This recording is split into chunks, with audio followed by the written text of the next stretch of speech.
প্রকল্পের কাজ শুরু হওয়ার কথা ছিল আজকে 26শে জানুয়ারি। আচ্ছা বলেন।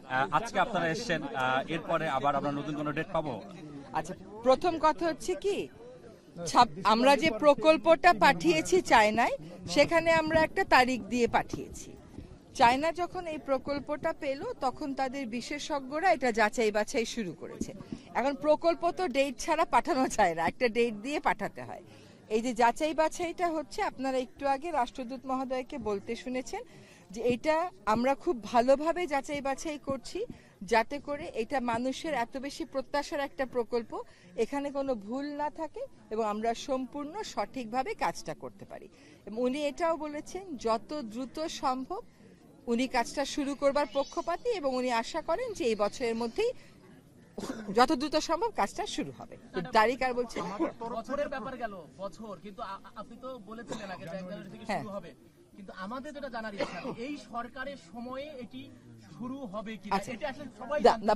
প্রথম কথা হচ্ছে যে এটা যাচাই বাছাই প্রক্রিয়াটা শেষ না হওয়া পর্যন্ত এটা শুরু করা যাচ্ছে না। ফলে এটা হয়তো জানুয়ারির মধ্যে শুরু হচ্ছে না, কিন্তু কোনোভাবেই হতাশা ছড়ানো যাবে না, কারণ উনি এই প্রকল্পটা করার ব্যাপারে চীন সরকার, বাংলাদেশ সরকার উভয়ই প্রতিশ্রুতিবদ্ধ বলেই আমরা দুজন আবার আপনাদের কাছে এসেছি। হ্যাঁ, এবং এই কথাগুলো আবার বলতে এসেছি যে এই প্রকল্পটা হবে এবং এইটার সপক্ষে রাজনৈতিক দলগুলোকেও আপনারা দেখেছেন, নির্বাচনে যারা যাচ্ছেন তারা বলেছেন যে তাদের রাজনৈতিক যে ম্যানিফেস্টো এটা তাদের পার্ট। সুতরাং এটা হবে, কিন্তু তাড়াহুড়াটা না করে যে 26শে জানুয়ারি বলেছিলেন 26 জানুয়ারি শুরু করে, সেটা না করে আমরা একটু সময় দিই, কাজটা ভালো করে হোক।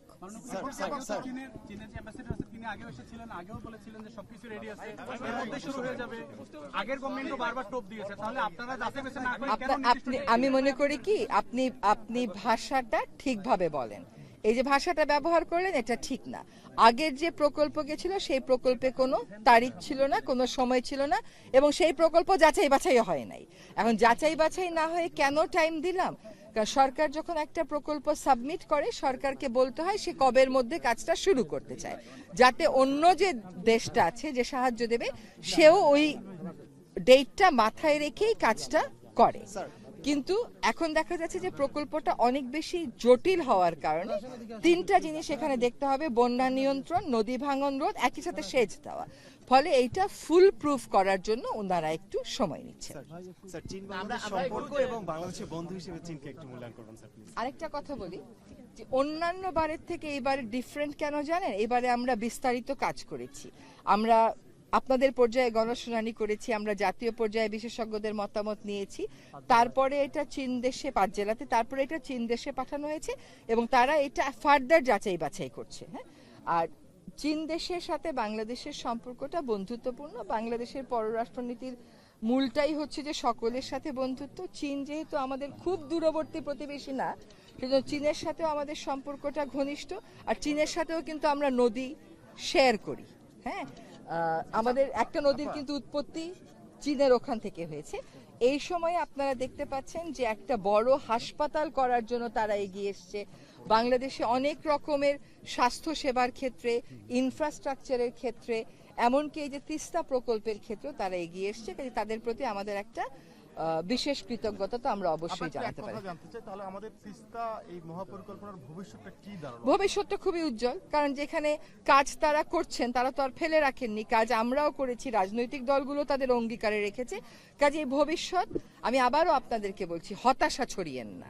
আপনাদের এই যে ভাষা ব্যবহার করে প্রশ্ন করা, এটা কিন্তু হতাশা হওয়ার হয়তো কারণ আছে, কিন্তু আপনি যদি হতাশ হয়ে যান আপনার লাভটা কি?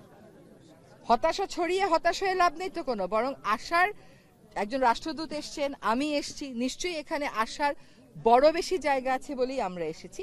এখন একটা সমীক্ষা হয়ে আমরা যে টাকা দিলাম, দেখা গেল কাজটা করতে গিয়ে তার চেয়ে বেশি টাকা লাগলো, তখন আমি চুক্তি স্বাক্ষর করে ফেললে তো এটা পরিবর্তন করা অনেক কষ্টের হয়ে যাবে। বরং এমন একটা প্রক্রিয়ার ভিতর দিয়ে যাই যে উভয় দেশের জন্য এই বিষয়টা সহনশীল হয় এবং জনগণ ঠিকভাবে উপকৃত হয়। তিস্তা নদীতে দেখলেন পানি নেই। হ্যাঁ, এখনো কি চুক্তি টাকার অঙ্ক না জানলে আপনি কেমন করে চুক্তি করবেন? কিন্তু মেমোরান্ডাম অফ আন্ডারস্ট্যান্ডিং আছে, সমঝোতা স্বাক্ষর আছে। পানিবিহীন তিস্তায় পরিকল্পনা আসলে কিভাবে হবে? মানে 1.5 বছর অন্তর্বর্তী সরকার পানির ন্যায্য হিস্যার জন্য ভারতের সাথে কি কোনো নোট ভার্বাল দিয়েছে, কোনো বোঝাপড়া করেছে? পানির ন্যায্য হিস্যা এটা একটা চলমান প্রক্রিয়া। আপনি 54 বছরের কথাটা আগে জিজ্ঞেস করেন, তারপরে 1.5 বছরের কথাটা জিজ্ঞেস করেন। আর 2 নম্বর কথা হচ্ছে, এগুলো যেহেতু বড় রাজনৈতিক ইস্যু, আমরা মনে করি নির্বাচিত সরকার এসে এটা করাটাই ভালো। নির্বাচিত সরকার এসে যেন তাদের আর অপেক্ষা করতে না হয়, সেই প্রস্তুতিটা আমরা গঙ্গার ক্ষেত্রে এবং তিস্তার ক্ষেত্রে উভয়ের ক্ষেত্রেই করে দিয়েছি।